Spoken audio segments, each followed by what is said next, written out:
They've done so much. This is turning into a ranty episode. This is another rant, isn't it? I think it's another rant coming. It's okay. The next one isn't ranty after this, I promise. Hey everybody, it's John Hamilton here, alongside my good friend and business partner, Mr. Jason Brockman. We're here for another episode of the Big Idea Podcast, where, as always, it is our job to help you get more customers and make more money without working harder. So, without further ado, let's dive straight into this month's episode. Another month, another podcast. We are here for the September edition of the podcast, and I'm going to start the September podcast with a rant. A rant? A rant, yeah. I don't have many rants, but this is something that we've had, has come up loads of times recently. So I've been chatting to sort of 1% Club members and a lot of AOB members, and this thing about gurus keeps coming back. And because I've put out a book now, a best-selling book, in case you were wondering, called Big Ideas for Small Businesses. Oh, excellent. Simple, practical tools and tactics to help your small business grow. Still remember the tagline. And it's still on Amazon. It's still on Amazon. It's still one of the best-selling business books of the year, I believe. Brilliant. In one tiny little category. But it's being read in all sorts of countries. It is. The response to it has been fantastic. You know, we're up to nearly 60 5-star reviews. Still waiting for that first 1-star review. Mm-hmm. If somebody's out there who doesn't particularly like what we do, go on Amazon and leave me a 1-star review. I dare you. But no, I do almost want a 1-star review, or certainly I want a couple of 3 or 4-star reviews, because they, I think, add a little bit of credibility to it. Because I think if you look at it and it's all 5-star reviews, then there's lots of people. You've got a lot of family and friends. Yeah, exactly. Yeah. But the good thing is, I mean, you've had some good, you've obviously had lots of good feedback, because it's an easy read and you can't put it down once you start going, because you can just flow so well, doesn't it? But you've had a few bits of criticism as well, haven't you? Some. At least one I can remember seeing about skeletons and stuff. Yeah. So you've had a little bit in the closet. Yeah. You've had a bit of feedback too, which is quite nice. So, but yeah. Book 2, which he's not ever going to write. I did say that. Yeah. Actually, I'm planning it already. But yeah, this thing about gurus gets around. I got called a guru at a marketing event the other day. I was like, I'm not a bloody guru, and it just there's certain. I'm going to try very hard not to name any names here, but I've been getting emails from a few people who put on events recently, and these people put on events teaching people how to make money by putting on events, and the only business they've ever owned is an events business teaching people how to make money from putting on events. Okay. And this is akin to... I'm with you so far. Yeah, but this is akin to me starting out. My first business was the internet marketing business, when I knew nothing about the internet or marketing. Mm-hmm. Or had a computer. So of course, yeah. So my first website had to be how to make money on the internet, because I didn't know how to make money on the internet, but that was the natural progression. This is just, for me, it's where people have gone with this. Is just... Do you remember, like, when I was a kid, I always wanted to be rich. I always wanted to be wealthy. And I remember there was this advert, and it was a postcard in the newsagent window, and it said make money, and it was probably like make £250 a week stuffing envelopes. Did you ever see these adverts? Yeah. And I thought, oh, that's brilliant, I can do that. All you got to do is send £20 to a PO box number, and they'll tell you how you can make £250 a week stuffing envelopes. What a brilliant return on investment that is. £20 in, yep. I'm going to make £250 a week, part-time, from home, just stuffing envelopes. Easy. So you send your £20 off the PO box, and in return, about a week later, got an envelope in the post, which had a bit of paper in it. Open up excitedly. Oh, here it is. It's my guide. And it was one sheet of paper, and it was a bit wordy, but effectively it said, put an advert in your local newsagent's window saying, get paid to make money stuffing envelopes. Get people to send you £20, and then photocopy this letter, stuff it in an envelope, and send it to them. I was like, you what? So the only way you actually are going to make any money is by teaching other people to make money, by teaching them how to make money, by teaching them how to make money. Yeah. And this is exactly a lot of these gurus, not all of them, but a lot of these gurus do is they go out and say, right, I'm going to teach you how I made my first million. And the way I made my first million was teaching people how to make their first million. And a lot of the language, the setup is exactly the same as that make money stuffing envelopes advert. It's really easy. You're going to make loads of money for a little return. And it's so simple. I can do it. I've been to a lot of these events, and so there's one in particular I went to. I remember, this. We're not naming names. No, we're not naming names. Okay. But it was there was a forex trader there, and he had about a 90-minute presentation. The first 45 minutes to an hour were all look at my mansion, look at my cars, look at the holidays I go on, look at my trophy wife. And it was all, look at the lifestyle I'm leading. I am a multi-millionaire. And then the next half an hour was all, look how easy it is. I basically wake up in the morning and I press a button. And £30,000 lands in my bank account. Look, it's so easy. Even my Filipino housekeeper does this in her part-time. She barely speaks English. And so you're sat there, and it is a psychological process that they're putting people through of, you want loads of money. And this is really easy. Mm-hmm. And then, of course, the last pitch is, but if you want to know how to do it, send me some money. It used to be £20 in an envelope. With this guy, it was £1,997 to the first 50 people that run to the back of the room. But the process is exactly the same. And mm-hmm. you think, actually, this guy isn't running a business. He isn't actually teaching people how to do it. He's teaching people how to do what he's doing, which is to create other products that people can sell. And it's like, it's like a massive multi-level marketing downline system. It's, I'm sorry, but the only way you're going to make any money out of this is by teaching other people how to make money out of this. How do I do that? Well, photocopy this letter and put an advert in the newsagent's window. Welcome to MLM? Is that not what it is? When I was at this last event, the guy in front of me, there were probably 5 speakers throughout the day. He bought absolutely everything. So, you've probably heard of him because he's that famous public speaking, forex trading, real estate investing, technology guru. Okay. At least he should be by now. Either that, or he's like completely maxed out his credit cards. Or he was a stooge. Yeah. But it's just one of those things which really annoys me because I've got an invite to go to this. The person I'm not going to name, they're putting on an event in a few months' time, and I'd been to one of the events previously, really didn't like it because it was full of these arseholes pitching their make money stuffing envelopes pitch, albeit a digital marketing version of that now. And I just thought, I don't want to go. He's announced the headline speakers. The headline speakers are really good, really, fancy seeing them. But I know the rest of the event is just going to be pitch fest and after pitch fest of people who haven't actually ever owned a proper business in their life, teaching people who do have real businesses how to make money on the internet. Mm-hmm. And the answer is put on an event teaching people how to make money on the internet. Urgh. Vicious circle. Vicious. It is. So we were at the football on Saturday, weren't we? We are, yeah. And allegedly there was football going on. Well, there was one-sided.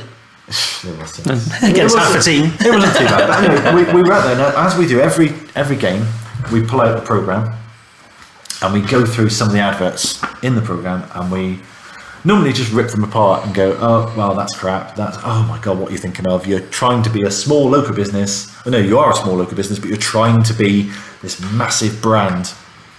And then I spotted one, on Saturday. And you were so excited. I really was. So it's like, I can't believe it. This local company, and they're asking for leads. It's a direct response. It's a local company, so they're a jewellery company. Mm-hmm. They're based in Plymouth, and they're doing direct response marketing in a football program. They're not trying to be this massive conglomerate. They're like, I was so chuffed for them. I was like, right, okay. Basically, what they've done, I will hold this up to the camera. So the Facebook Live people can see it, but basically they are, or I thought they were, doing direct response marketing for a bit of lead bait. Let us help you plan your perfect proposal. So they've identified the target market. It's people who are going to get engaged, people who are going to get married, because they can sell them an engagement ring, they can sell them a wedding ring. Let us help you plan your perfect proposal. Visit our proposal guide online now and then there's the website URL, and there's a picture of the lead bait, the proposal guide there that you can go to, and you can give them your email address. They'll send you their guide to the perfect proposal, and then of course they can follow up. They'll probably take your phone number as well, I expect, so that you can actually get in contact with you, follow up, make the sale, and go, right, what do you want to do? Let's have a chat about what sort of thing you're looking for, what's your budget, etc., etc. See, I read the advert and it says, let us help you plan your perfect proposal. Yep. The next line said, view our proposal guide online now. Yeah. At the website address. Yeah. And that gave it to me and I said, John, I think you're going to be bitterly disappointed. So out comes the phone, off to the URL, and he went, oh. I was like, you Muppets. Why did you go, oh? Oh, actually, it was Muppets. That was the word you used. Because literally, when you go to the website, what do? They give you the guide. That's it. You can just browse it online. No call to action. No lead magnet. No call for the email address, for your phone number, for when you're getting married. No, don't know any of that details. Sorry. How are they tracking how many people have downloaded this guide? No, of course not. Is this URL unique to this publication? No. So how do they know whether that is cost effective? Well, they don't. But more than that, they've done so much. This is turning into a ranty episode. This is another rant, isn't it? I think it's another rant coming. It's okay. The next one isn't ranty after this, I promise. But they've gone all that way really through the process and then actually Yeah. didn't get that data at the end of it. Because everyone else, they put an advert in here, a full page advert in the program, and they just think branding. I'm going to be Coca-Cola. I'm going to be Gillette. I'm going to be this massive brand because everyone's going to remember that they've seen my advert in the program. And I saw this and I went, oh my God, they're doing direct response marketing. A jeweler. Oh, there couldn't be a more traditional offline business. No, that's it. Than a jeweler. And it's like, oh, brilliant, these guys get it. And because we originally said, okay, the design's a bit shit, the headline's not great, but oh my God, they're doing direct response. I was so excited. Not a tombstone ad. It's not that. They've got it all at the bottom. Exactly. It's and all... then we went to the website and it's like, you absolute Muppets. You've let yourself down. You've gone 90% of the way there, and then you've just fallen at the final hurdle by going, tell you what, just take the guide. Yeah, it is very much like saying, would you like a brochure? Yeah, there you go. Do you want my address to send it to me? No, just take it. How much money is a person who's planning on proposing to their fiancé worth to a jeweller's over the lifetime of their value, not just over the engagement ring and they're not a cheap jeweller. No, so it's probably worth quite a bit to them, I would have thought. Yeah, it's worth several £1,000s, I would have thought. Mm-hmm. Just take their email address, take their phone number. When's the wedding? When's the proposal? Let me pop it in the post to you, so you can peruse it at yourself, sit together as a lovely couple, reading through this lovely proposal guide. Yeah. It's interesting because that annoyed me more than any of the other adverts in here from like some financial advisor that's got a picture of a bloody army man, and here to protect your finances, and it's just means absolutely nothing, but that really, really annoyed me. It did. He was so pleased to see it, and to see that delight turn into sheer frustration was amazing. It was much better than the frustration play on the football pitch. At least said about the football, the better, I'll tell you. Yeah. So September brings with it a whole new month, doesn't it? It does. And it's a brand new slate, but it does kind of signal the end of summer, doesn't it? Mm-hmm. For a lot of people. Now, my birthday's in September, so I'm quite used to kind of taking a bit of time off, a couple of 3 weeks in. And quite often it is quite sunny. You have the Indian summer, but it is traditionally, it's the end of the school summer holidays. Kids are back, the holidays are finished. That's it, we're all back into the grind. Yeah. Ready to go until the next doom and gloom of Christmas is approaching. And exactly. So what I thought we'd do, I thought we'd have a little bit of fun and we'd put a little bit of sunshine into the month of September. Is this my moment? It is nearly your moment, yeah. Nearly my moment, okay. Carry on, Eric. So I thought we'd do the Bring Me Sunshine challenge in AOB this month. So obviously if you listen to this on our iTunes week or so into September, we are going to be well into this already. We're recording this live at the very end of August, so we haven't quite started yet, but basically this is going to be a daily check-in with everyone in AOB. We just want to encourage everyone to think a little bit more positively, because I'm a firm believer in ranting a lot. Ranting, but no, but seeing positives in lots of scenarios. And I've talked in the book about people who have a cloud for every silver lining, who perhaps read the Daily Mail a little bit too much, and they tend to see the negatives in everything. It's not, well, is my glass half empty or half full? It's, well, my glass is probably going to break in a minute, and the water's probably going to poison me and kill me anyway. So what I thought we'd do with the Bring Me Sunshine challenge is a 30-day challenge. Every day I intend, I'm doing this as much for myself as anyone else, but I intend coming up, or just noticing and publicly posting up one positive thing that I've noticed that day. So for example, last Saturday we went to the football. We did. We watched Plymouth Argyle defeated 4-0 at home. After putting on quite a good play, and they were playing very, very well. You've just found a positive. They were playing brilliantly. It does not deserve a 4-0 scoreline. They were playing really well. They didn't justify a 4-0. No. I was going to go for the fact that the desserts we had were quite nice. The cheesecake was good. It was a really nice cheesecake. The chocolate strawberry, it broke easily. You did moan about that, didn't you? No, but so you managed to find a negative. Brilliant football playing turned into it was unfortunate that they lived up to their names. Those guys that come from up north. Fantastic! Sorry, I don't normally comment on the Facebook comments during the live broadcast, but Jason Dale just said you could have lost 5-0. So there we go. There's the world's grumpiest man coming up with a positive that really is a negative, isn't it? Yeah, it could have been. Well, it could have been worse. It could have been worse. But that's that's I'm not going to name any names there, but that is someone who does think negatively, who will always say could have been worse. I remember actually he's not going to listen to this.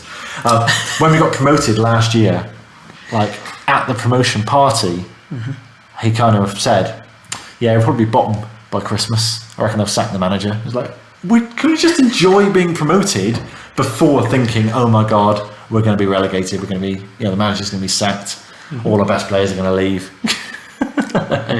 So all this is happening on our Facebook. We're going to be very positive in September. You're going to post something fairly early in the day, so you're going to find that positive thing quite early, and then we're going to ask everybody else to join us in our positivity by posting underneath you with something that they found that's been positive in that day. So that could be positively business-wise, that could be health-wise, that could be anything. Something you've seen out in the street. Something you've seen on TV. It could be anything. It's training your mind to look for the positives, because quite often there are always positives there, but it's a lot easier to focus on the negatives. So I just want to encourage people to just use that mind muscle to look for the positives throughout September.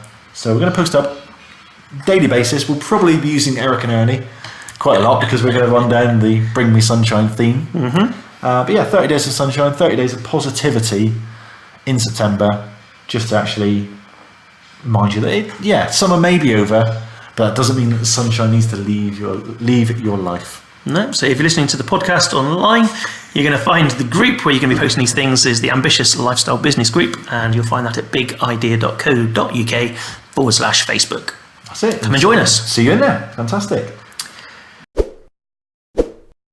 Well, I can't think who this was, but there was somebody in AOB posted a comment about their long-term goals, and they said, well, they just finished reading the book and said, I'm setting my long-term goals. They were keen to know what's everyone else's. What's your 10-year goal? So I created a thread on this, and I kind of shared some of my own personal sort of 10-year goals. And I was keen to point out that, right, number one, what's your 10-year goal? What is your real long-term vision? Number two, what can you do today, like right now, just to move yourself like 1 inch closer to that goal? So everyone gets that trajectory of this is where we're heading, and I'm going to take one step in that direction. Yes, we are 55 miles away now, but I can take one step, and I know I'm going to take a step in that direction. And it was really interesting to see some of the comments that we had, because we had something like 60 odd comments over the course of the first 24 hours. And there was a real common theme to that post, or to that thread, which was people not thinking big enough. You know, I was saying about 10 years from now, a whole decade, what can you achieve in 10 years? And people were saying, I'll give up the day job. Yeah. Be debt free. Own my own home. It's like, these are big goals, but they're not 10-year goals. That should not take you a decade to do. And I remember challenging someone on that, and I think it was the house one. They said, "Oh yeah, 10 years, I'll own my own home." I said, is that really going to take you 10 years? And she went, yeah, it'll take me that long to save for a deposit. And I think that's the mindset of, well, I'm never going to get there, because that's when I think about 10 years in the future, I'm now thinking, like, what's possible in 10 years? What could I achieve in 1 year? What could I achieve in 3 years? What could I achieve in 5? And it's kind of working from there. Whereas I think a lot of people say, what's 10 years in the future? Well, don't know. Whatever life throws at me. It's like, actually, you're in control. You plan it, so actually just reverse engineer it. So what do you want to achieve in 10 years? And then, let's reverse engineer that. How would you achieve that? What does that look like? How many widgets do you have to sell? How many businesses have you sold to do that? How many properties do you own? Well, in order to own that many properties, when are you going to buy them? And how much money are you going to have to put down? Are you going to flip some? Are you going to trade up? Are you going to leverage? Are you going to get the mortgages in place? What needs to happen? And then some action needs to happen all the way along the way. So what do you need to do 7 years in to be on target for that 10-year goal? What do you need to do 3 years from now to be on target? And what can you do right now? What can you do today that does take you just that one step in that direction? And a lot of this comes from, again, what I talked about in the book, which was that interview that I gave with the Herald back in 2001, whereby my massive long-term goal was to one day possibly own a real business. And I was just thinking so small. Now, that's not my fault, because I was just a lowly civil servant then. But I wasn't. And you had people around you that kind of thought that way as well, though. Well, I did. I mean, but that wasn't congruent. Get yourself a job, pay your bills. But that wasn't congruent with the goals I was privately setting myself, because whilst I'm telling the Herald that I'd like to maybe own a real business one day, what I'm telling myself is I'm reading about Larry Page and Sergey Brin, and I'm reading about Brent Hoagman launching these billion-dollar companies. They're kind of only a couple of years older than me. They've got very little experience. All they've got is an idea. That's where I'm looking at these role models who are millionaires and billionaires, and then I'm telling the local rag, and I'm possibly telling myself, well, it's all good copying these role models, but that's not for you, is it? You can't think that big. You need to downgrade your ideas a little bit, and you need to just think, well, actually, what if 10 years from now you could give up the day job that you hate? So just do a job you hate for the next 10 years, and then maybe you can own a business. And that's, again, I think there's a lot of people have this disconnect between the actions they take and where they're going to be 10 years from now. People think that then, I can't control where I am 10 years from now. No, all right, I can't control exactly where I'm going to be in 10 years from now. But if I'm flying an airliner, turning the wheel left or right doesn't really impact too much over the, where I go now.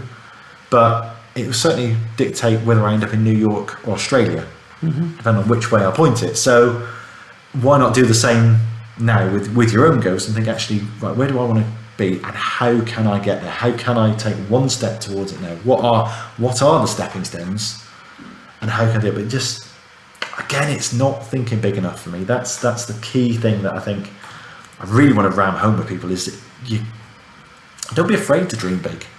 Don't be sat there thinking, right, I'm perhaps working a day job I don't like, or I've just started out on my business journey. Don't be afraid to sit there and think, I could be worth 20 million quid in 10 years time. If you really think, if you really want it, then reverse engineer that and think, actually, okay, if I'm going to be worth 20 million in 10 years time, how am I going to be worth 20 million? What assets am I going to own? How many widgets am I going to have to sell to do that? Am I willing to pay the price of doing that for the next 10 years? What does that mean for my ambitious lifestyle business? Does that mean that I'm going to have to hustle and grind and work those 100-hour weeks? If so, how am I going to have to do that for 10 years? Am I going to have to do that for 18 months? Am I going to have to do that for 6 months? Am I willing to do that? If so, great, let's do it. If not, okay, I need to downsize my goals.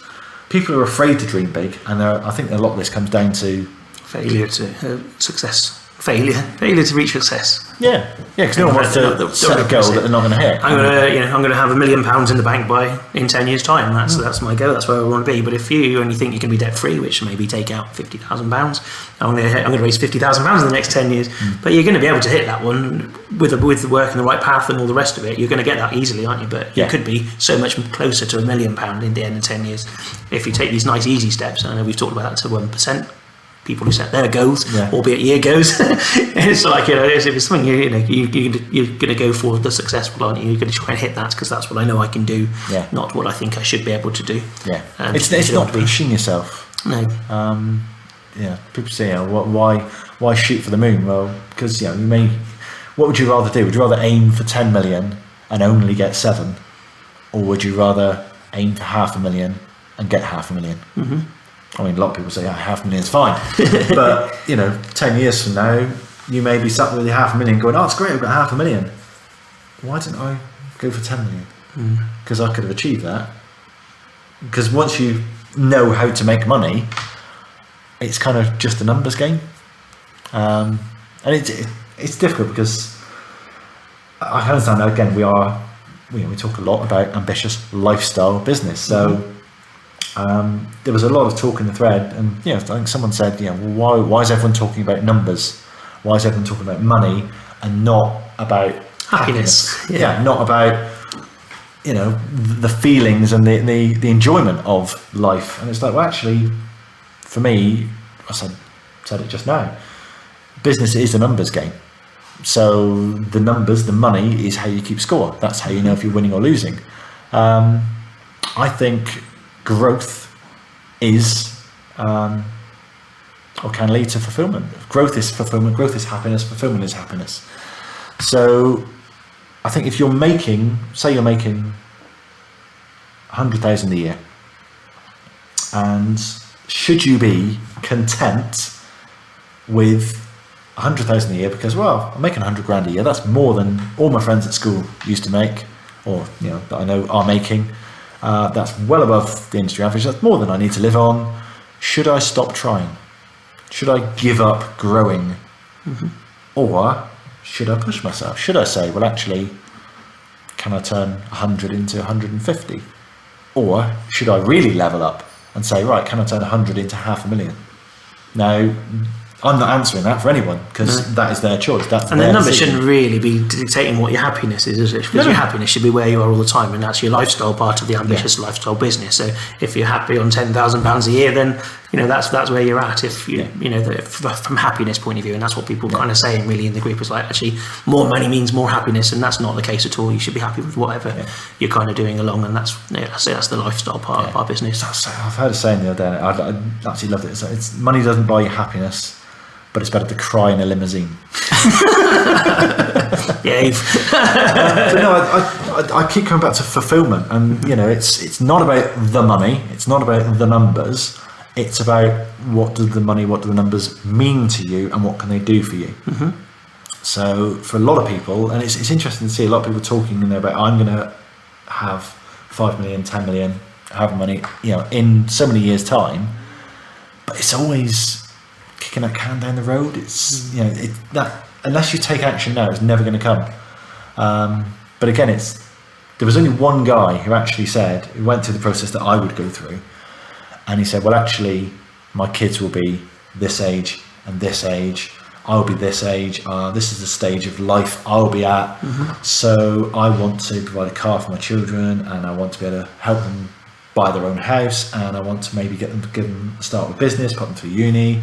I want to start taking it a bit easier because I'll be looking to retire. I'll be wanting to travel more. So therefore, I need X amount. It's like, brilliant. You've gone through what lifestyle do I want? That's the question. It's not how much money do I want in 10 years. It's what lifestyle do I want in 10 years?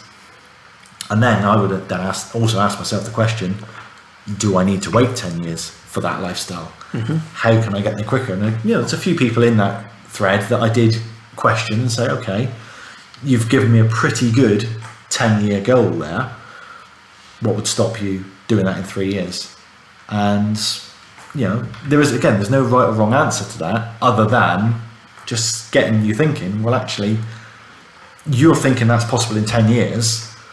Now, if you gave that to someone else who was completely driven, had tunnel vision all the way, and knew exactly what to do to achieve that goal, you tell me they couldn't do it in 3 years?